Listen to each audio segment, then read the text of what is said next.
Yo soy Darío Y yo, Santi. y juntos formamos Enligados.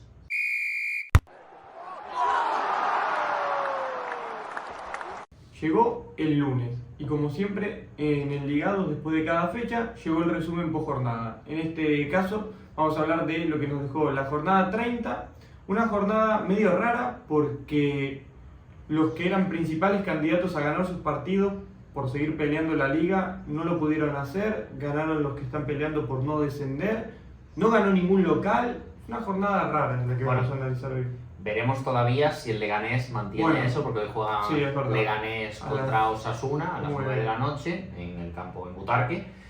Y nada, sí que es cierto que es una jornada un poco particular porque los que estaban supuestos a ganar, o sea, viendo aquí los resultados, los que estaban, la mayoría que estaban supuestos a ganar, pues no lo consiguieron hacer. No. Pero aún así se nos quedó una jornada increíble. Sí. O sea, a tal punto que nos vimos todos los partidos. Sí, de hecho, no me siento para nada avergonzado al decir que el sábado pasamos de 2 a 11 prácticamente sin movernos del sofá, quitando media hora para hacer compras. O sea que la jornada invitaba a ello. Sí, fue un poco de fútbol y cueva este fin de semana. Sí, poca actividad. Bueno, pues nada, sin más dilación vamos al lío, ¿no? El viernes. Sí, el viernes empezamos con un el festín. Español sí se dio el lujo de ganar de visitante. Golear, o sea, no vamos a hablar mucho ahora porque esto va a ser como una tira de titulares y el Español va a ser uno de los partidos que analizaremos un poquito más a fondo en un ratito. Vamos ya con la jornada del sábado. Sí, el Girona que sigue sin levantar cabeza, perdió 0-1 contra el Alavés, que bueno, consiguió oxígeno de cara a la lucha por no descender. Sí, Girona que bueno, hizo un partido bastante malo, la verdad es que no estuvo a la altura y el Deportivo Alavés del Chacho salió, bueno, un poquito más... Siempre fue más peligroso. Trató de controlar el balón, hubo un momento que ya rechazó porque sabía que no se le estaba dando, pero con un Carlos Vicente estelar a la contra, chimpum, Matarile y 3 puntos para el País Vasco. Sí, bueno, el partido que le siguió fue el del Real Madrid contra el Valencia, uno de los que vamos a analizar más tarde, pero que bueno, el asalto al Bernabéu. Sigue la tónica de que un equipo que estaba supuesto a ganar para pelear la liga, perdió contra uno que bueno, está en la zona baja de la tabla. Quien peleó y mucho fue el Real Club Celta de Vigo, que pese a comenzar perdiendo y que completó una primera mitad bastante mala, unos primeros minutos sobre todo el Celta estaba muy desajustado, tanto táctica como mentalmente. Sin embargo, aparecieron los del Celta Fortuna para levantar el partido, pues Alfon, que ya sabemos que está a punto de irse al Sevilla, pues no cesan su compromiso con el Celta de Vigo hasta el fin de su contrato y consiguió el empate y posteriormente Fer López, el llamado heredero de Iago Aspas, fue quien le dio la victoria en el minuto 87 al conjunto líbico. Que no para de sumar. No, ya está séptimo y ojo que huele a Eurocelta. Sí, y bueno, para cerrar la jornada de sábado, el Barça que no pudo pasar del empate a 1 contra el Betis, que venía de ganar el contra un grandísimo Betis. Este es otro de los partidos, ya les descubrimos 3 de los partidos que vamos a analizar. Español, Barça y Madrid. Y vamos allá con la jornada del domingo, que se abrió al mediodía a las 2 de la tarde, realmente a la 1, porque el partido fue en Canarias, con un Las Palmas 1, Real Sociedad 3. Las Palmas que la verdad no estuvo... Bueno, lo intentó, pero no fue capaz. La Real sencillamente... A pesar de que tuvo sus ocasiones, la Real fue efectiva y bueno, se llevó un buen triunfo para seguir luchando por competiciones europeas. Un 1-3 que podría haber sido 1-4 si no fuera por un gol anulado a Cubo. O sea, que realmente la Real estuvo cómoda. Un gol que pasó desapercibido, que se anuló. La primera parte como que estuvo un poquito quizás más despistada la Real, un poquito más viva Las Palmas, pero luego ya rápido, ya las cosas cayeron por su peso y la Real, pues bueno, consiguió 3 puntos ante un equipo que no está en buena dinámica, ¿está claro? No. Y bueno, el partido que le siguió a ese fue un buen partido de la fecha, Sevilla contra Atlético. Para mí el mejor del día. Sí, un Atlético que, con su estilo dio vuelta a un partido chivo, que si quiere tener alguna esperanza en la liga, bueno, o sea, lo tenía que ganar y lo ganó. Sí, y este es el último de los que analizaremos después, así que pasamos con el siguiente, con un Valladolid-Getafe, que la verdad, en cuanto a fútbol, el Valladolid no es noticia, porque la realidad es que no ha sido capaz de competir, o sea, en el Yo creo que la imagen que define a la perfección este partido es la de la Taza y Luis Pérez peleándose, eso, o sea, el Valladolid ya no da noticias deportivas, sino que las está dando desgraciadamente extradeportivas, ya han pedido perdón a los jugadores y todo eso, pero yo creo que el ridículo ya está hecho y sobre todo el daño que le hacen a la afición con estas cosas. Sí, tal cual, no pensaron en otra cosa. Es completamente innecesario, un partido que perdieron desde el minuto 1, que empezó ganando ya bien prontito el Getafe y nada. Pues el Valladolid que ya está... Sí, está semi-condenado, por no ser condenado, porque las matemáticas todavía le dan. Sí, exactamente. Hace no mucho salió la estadística de que ya no se podían clasificar a Champions. Bueno, ya... Es algo sorprendente. A mí me sorprendió y dije, uff, era uno de los candidatos. Y bueno, para cerrar la jornada del domingo, también un plato fuerte que... En cuanto a goles no se vio reflejado, que fue el Villarreal 0, Athletic Club 0. Sí, el conjunto Groguet fue bastante superior, a mi parecer. Diría que los 70 primeros minutos son completamente del Villarreal. Tuvieron alguna ocasión clara, incluso llegó a marcar un gol. Sí, Barry, sí, que lo anularon. Sí, que fue básicamente que Barry la controló con la mano, luego controló con el pecho Jeremy Pino, él pegó de volea, rebotó, le quedó a Barry, que celebró como un loco, como si él no supiese que lo hubiese tocado con la mano. Claro. Se hizo el loco completamente. Si pasaba, pasaba. Y nada, los últimos 20 minutos sí que el Atlético achuchó, coincide con que se lesionó... Bueno, primero se lesionó Buchanan, que para mí estaba siendo sin duda el más peligroso. A mí la verdad, este chico desde que llegó este enero del Inter cedido, con opción de compra, me parece un jugadorazo y yo creo que el Villarreal se estará planteando su fichaje. Sin ninguna duda está supliendo muy bien la baja de Ilias Akomach. Sí. Y nada, el Atlético los últimos 20 minutos apretó más, especialmente a partir de lo que decías tú, la expulsión de Pape Gay, que en el minuto 83 obligó al Villarreal a replegar y pues nada, ahí ya se acabó el partido. Tuvo alguna ocasión clara el Athletic, sobre todo a partir de que entró Ollán Sánchez, que es un jugador como la copa de un pino. O sea, hay una jugada que me encanta cuando controla y en vez de controla girándose, ¿sabes? Es como una peonza. Es una locura, este chico es una maravilla, es una maravilla. Y bueno, ¿ahora qué? Bueno, ahora hay que explayarnos en los partidos sobre los apenas dijimos algo. Eso es. Vamos allá primero con el plato que abrió el menú. Sí, vamos con el Rayo 0, Español 4. Qué locura. La verdad que sí, inesperado, ¿no? Porque se hablaba de Vallecas, campo difícil. A ver, no se habla, lo es. El Español, aparte, un equipo que en toda la temporada ganó un solo partido fuera de casa. Claro, y justamente no es que sea el Rayo un equipo que encaje muchos goles. No. Entonces es bastante sorprendente que encajen 4 en su casa, justamente porque una de las claves de que esté tan arriba es Augusto Batalla. Sí. Que la verdad nada pudo hacer. A ver, y el primer tiempo el partido podría haber terminado más. No, si es que el Español ganó 0-4, pero podría haber ganado 0-7. Sí. Fue un partido que creo que fue más clave lo táctico, porque no es que el Español tuvo mucho la pelota. Si vemos las estadísticas, creo que era un 70-30 la posesión, pero lo apretaba en la mitad de cancha y salía de contra que dejaba mano a mano a los delanteros.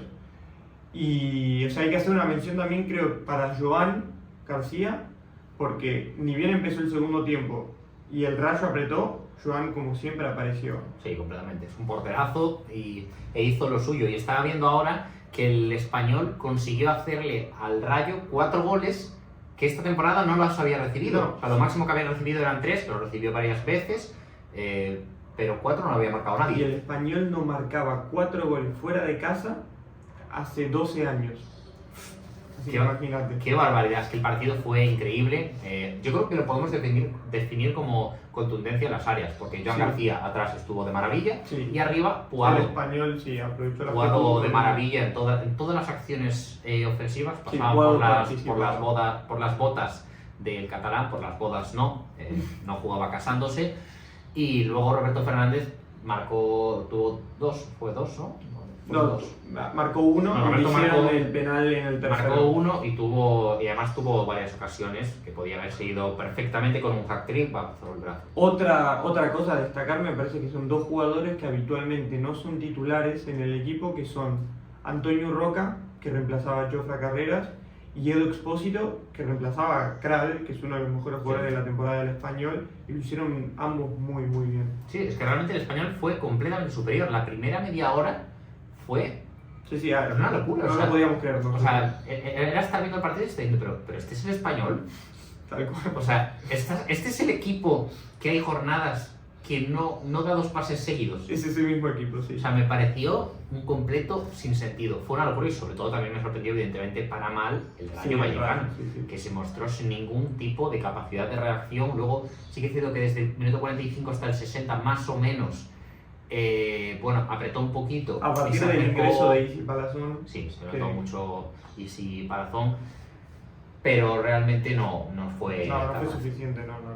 Y vamos a bajar la persiana de este grandísimo partido, que aún todavía seguro están celebrando en Cornellá, para pasarnos al siguiente que vamos a analizar, que es el asalto al Bernabéu que ha conseguido el Valencia Club de Fútbol. Sí, gran y valioso triunfo, sobre todo porque se sostuvieron en un jugador que fue clave a lo largo de los más de 90 minutos. Y que no lo está pasando bien esta temporada. No, tal cual. Creo que, o sea, el partido que jugó el sábado demuestra por qué lo fichó un equipo como el Liverpool. Eso es. Estamos hablando de Giorgio Mamardashvili, que frente al Real Madrid dio un completo recital. Fue sin ninguna duda el jugador del partido.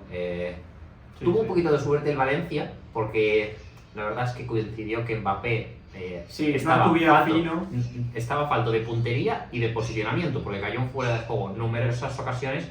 Incluso el fuera de juego de Mbappé le salvó de un golazo en propia de Diacabí. Sí, tal cual. Que Diacabí era increíble, porque marcó el gol, luego empató. Y a los pocos minutos empató el partido. Claro. Fue anulado por fuera de juego de Kylian Mbappé. Y es que luego el tío en cada corner remataba. Sí, remataba él. Sí, es verdad. O sea, vamos, increíble. Y nada, el Real Madrid, pues si hablábamos la semana pasada que le gusta complicarse con el Leganés, ahora tentó además a la suerte y claro, sus delanteros no fueron capaces de echarle. Ese es el tema. Cuando el partido estaba 0-0, tuvo la oportunidad en el penal que Mamardashvili le ataja a Vinicius de ponerse. Que Vinicius le debe 50 euros a Mamardashvili. Todavía no le pagó, según dijo el georgiano. Bueno, el Madrid, que lo que decíamos, tienta demasiado la suerte. Esta vez sus atacantes no estuvieron finos para nada. No. Y esto es lo que pasa cuando tientas demasiado a la suerte. Al final jugaron mal. Así todo, dentro de las posibilidades, tuvieron suerte unas horas más tarde con lo que pasó en Montjuic. Sí, porque con esa derrota se hubieran podido poner a 6 puntos del Barça si el conjunto dirigido por Hansi Flick hubiese vencido en casa a todo un gran Betis, que la verdad es que está en una racha fenomenal. En la previa creo que era uno también de los mejores partidos de la fecha, porque el Barça venía por su lado de clasificar a la final del Bueno, es que el Barça lleva invicto en 2025, o sea, viene increíble, pero es que el Betis... Claro, pero en el pasado reciente el Barça venía de clasificar a la final de Copa dejando afuera al Atlético de Madrid, y el Betis venía de ganar un derbi, ni más ni menos lo que significa para ellos que en Liga no lo hacían desde 2018. Sí, dan un puñetazo sobre la mesa y está claro que les vino muy bien desde Mira, en el segundo 30 ya Cucho Hernández se queda mano a mano con Szczęsny. Sí. O sea, ya demostró que iban a aprovechar que el FC Barcelona siempre juega con la línea muy adelantada y que iban a ir a cuchillo por los espacios. Sí, tal cual. Y el Betis, la verdad, completó un muy buen partido, incomodó muchísimo al Barça, que yo no recuerdo a alguien que haya incomodado tanto al Barça durante los 90 minutos en situaciones normales. Porque sí que es cierto, por ejemplo, en la primera jornada de Champions contra el Mónaco no se sintió cómodo, pero estaba como uno menos. O sea, en situaciones normales, el Betis fue el equipo que esta temporada más daño le ha hecho al Barça. Sí, porque durante los 90 minutos. Fue el que provocó que no estuviese fino, porque si bien el Barça tuvo chances, es verdad, como vos decís, en ningún momento se sintió esa superioridad que el Barça tiene en casi todos los partidos de la temporada. Y mucho más en este 2025. Se notó mucho la ausencia de Dani Olmo. Sí, tal cual. Se notó un montón, es un jugador muy importante que está lesionado. Sí, pero que en esos partidos cerrados es el jugador que hace la diferencia. Sí, porque además en un doble pivote en el que está formado por Johnny Cardoso y luego estuvo acompañándole Pablo Fornals, se colaba por ahí e iba a ser un dolor de cabeza. Sí. Pero no lo fue porque Adrián San Miguel estuvo, bueno, para empezar, Daniel no estaba, pero bueno, que el Barça tampoco pudo estar fino porque el Betis, su plan de juego fue muy bueno, se cerraban muy bien atrás a la hora de defender. Bartra estuvo impresionante, Nathan estuvo impresionante y tanto, que fue el que empató el partido, y Adrián San Miguel también muy bien. O sea, si vemos las estadísticas, solo son 4 paradas. ¿Pero qué paradas? Sí, ese es el tema. ¿Qué paradas? Yo me quedo con la que le hizo a Koundé. Completamente. Es la parada del partido, sin ningún tipo de dudas. Y nada, el FC Barcelona que se queda con un empate que sabe un poco a derrota. Estira la ventaja a 4 puntos, pero teniendo en cuenta que había perdido el Sí, se le queda el Madrid sabor unas en la horas boca. antes, Sí, se le queda un mal sabor en la boca. una oportunidad desaprovechada. Y vamos a cerrar con el análisis del Sevilla Atlético, que si el fútbol fuese justo y nos estuviésemos... Bueno, de hecho, si este partido lo trasladásemos del fútbol al boxeo, esto sería un empate técnico. Primera parte para cada uno, Sí. un round para cada uno y sería empate a puntos. Sí, sí. Bueno, la primera parte la verdad es que el Sevilla salió súper bien. De hecho, Sí. es que marcó el minuto 7 un muy buen gol Lucien Agumé. Y es que el Sevilla, o sea, yo lo recuperé este partido esta mañana por no haberlo podido ver. Y la verdad es que yo me quedaba flipando. O sea, estaban súper bien, súper cómodos. Sobre todo jugaban a balones largos, en la búsqueda de tercer hombre, utilizando los contraataques como su principal vertiente. Pero claro, los contratiempos pronto llegaron. O sea, ese es el tema. Yo creo que la clave estuvo en que el Atlético empató dentro de todo rápido. No, ya no solo eso, sino que antes del empate del Atlético ha encontrado tiempo bastante gordo. La lesión de Vargas. La lesión de Vargas en el minuto 11, marca Agumé en el 7 y en el 11 ya se va a Vargas. Claro. Y entra Yuke, que si bien Yuke es un buen jugador, para mí Vargas es bastante superior y viene mucho más enrachado. De hecho, se habla que podría no volver en lo que queda de temporada, ¿eh? Sería una baja muy sensible para el Sevilla. Sí, completamente. Entonces, ahí tendría un problema muy grande el Sevilla, que estaba muy bien, pero es que Badé cometió un pedazo de error. Tonto, sí. O sea, si veis la jugada, Badé va hacia el delantero del Atlético, ahora mismo no recuerdo quién era, y se ve que Badé no va a llegar. Pero es que como lo sé yo, lo sabía él, pero aún así se lanzó. Se lanzó, hizo un penalti súper tonto, derribó al delantero del Atlético de Madrid, penalti, y Julián lo transformó, empate 1-1, y si bien el Sevilla tuvo varias ocasiones para ponerse por delante otra vez, no lo consiguió. En la segunda parte ya los papeles cambiaron un poquito. Sí, ahí creo que prevaleció la jerarquía de un equipo por la de otro. Sí, bueno, el Cholo introdujo varios cambios, que era importante, por ejemplo, Nahuel Molina, que está haciendo un partido horrible. Estaba Azpilicueta de lateral izquierdo, sacó a Molina, lo puso a Azpilicueta en la derecha, metió a Javi Galán, luego metió a Coque para meter un poco más de control y el Atlético se hizo con el partido. No obstante, no sería hasta el 90+3 que Pablo Barrios hizo una jugada que a mí me recordó al gol de Saúl al Bayern en Champions League por allá por 2016 más o menos. Me recordó mucho y de hecho Saúl era el que perseguía a Pablo Barrios. Sí, es verdad. O sea, fue espectador de lujo de un gol muy similar al que un día le hizo grande a él. Sí, no, pero totalmente. Yo cuando lo vi quedé sorprendido por el gol porque primero que Pablo Barrios no es ese típico jugador que encara así y segundo pateó con zurda. Sí, y cayéndose. Sí. Pero es que lo ajustó al palo. Sí, que creo que el hecho de que estara cayéndose fue lo que lo hizo ajustar tanto el tiro. Sí, la verdad es que sí. Yo sinceramente al terminar el partido me sentí chafado. Porque me da lástima este Sevilla. Porque lo intentó, porque me daba la sensación de que podían ganar el partido. Pero no fue. De hecho, mira, los últimos minutos están Isaac Romero y Quique Salas, que son canteranos del club, se nota que quieren el escudo. Estaban desquiciados. Sí. Quique se las tuvo con Sorloz, que Sorloz, ya me dirás quién se quiere meter un problema con Sorloz. Además, ¿con quién se mete Sorloz? Si Sorloz es un tío tranquilo, o da la sensación de ello. Pues Quique Sala estaba desesperado, lo empujó y luego Isaac Romero en la última jugada ya en plan fue... Se notaba ese desquicio, esa molestia. Sí, impotencia. Esa es la palabra, impotencia. Pero bueno, nosotros hablamos de la temporada del Sevilla en un video dentro de todo reciente, así que si lo quieren ver creo que estará por acá. Sí. Así que vayan a verlo. De hecho, deben verlo porque hablamos un poco de la temporada, planificamos los posibles fichajes y la verdad es que es una lástima que el Sevilla esté así. Porque además... Es un equipo importante de la liga. Sí. Verlo así, sí, es verdad. Es una pena, pero bueno, esto es fútbol. La afición estaba muy enfadada porque pidieron la dimisión varias veces del Nido Junior, que es el presidente, y de Víctor Horta. De hecho, en el minuto prácticamente 60 se para el partido.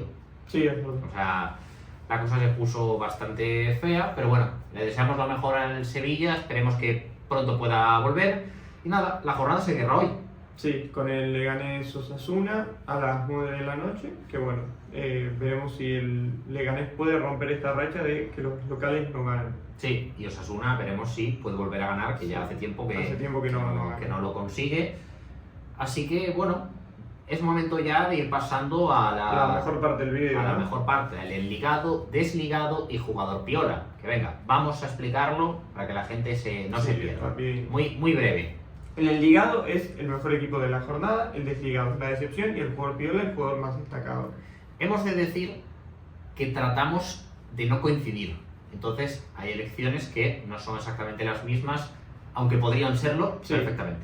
Entonces, el enligado justo es una en la que sí coincidimos. Sí, que estamos todos de acuerdo, que es el Español. Es el Español. Después de un 0-4 de Vallecas no quedan muchas opciones. O sea, si bien podría haber sido otro equipo, pues no sé, por ejemplo el Valencia, podría haberlo sido, o el Betis, es que tiene que serlo el Español. Sobre todo porque esta victoria le da mucho aire. Sí.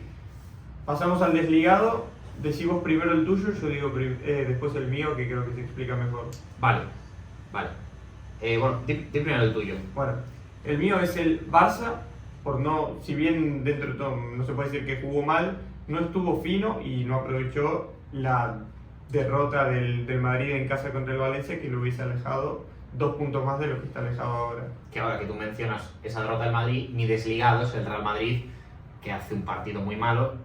Sí. Ya contra lo que comentaba antes, contra el Leganés ya fue malo, contra el Valencia fue malo y pierdes. Sí. Entonces para mí es el claro perdedor de la jornada, aunque la jugada no le salió ni tan mal. No.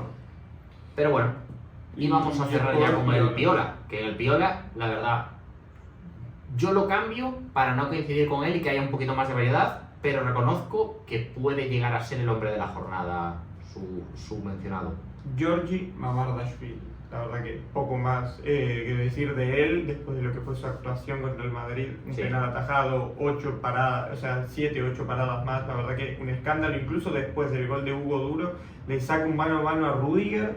Tremendo. O sea, estuvo muy enfocado en el partido y la verdad que justifica su fichaje por el Liverpool. Completamente. Una temporada que no le está yendo bien, pero ayer se redimió completamente. ¿Y en qué partido se redimió? ¿No? Sí, completamente. Bueno, y mi jugador piola es Marc Bartra. Bien podía haber sido... Los porteros estaban esta jornada bastante optando a esos puestos, porque tanto podía serlo como Mamardashvili, como podría serlo Joan García, como Adrián San Miguel, pero yo he optado por Marc Bartra. Un jugador que, te digo una cosa, no le vi mejor partido en defensa en mi vida. No, la verdad que estuvo muy fino, mucho timing para los cruces. Tuvo 2 cruces espectaculares. Completamente. Me quedo con ese que hace tirándose, que hace una segada y que era un chuta por dentro, no recuerdo de quién, que incluso luego lo tienen que tratar los médicos porque se queda dolorido. Se quedó exhausto después de todo el partido. Muy buen partido el central. Para mí, el jugador de la jornada menciono a Bartra. Bueno, no tiene por qué ser precisamente el mejor, pero sí que es el que más me sorprendió. Sí. Y nada, así cerraríamos este vídeo, esta tercera posjornada que hacemos. La primera fue de las Nations League, por fin ya podemos encauzar varias de liga. Y nada, hasta aquí este vídeo. Esperamos que os haya gustado mucho y que le deis like, que suscribáis, que nos dejéis en los comentarios vuestra opinión y vuestro enligado, desligado y jugador piola. Y que nos sigan en redes, ¿no? Sí, en todos lados, Instagram, Twitter o X y TikTok, @_enligados, facilito, igual en todos lados, así que están más que invitados a seguirnos. Adiós.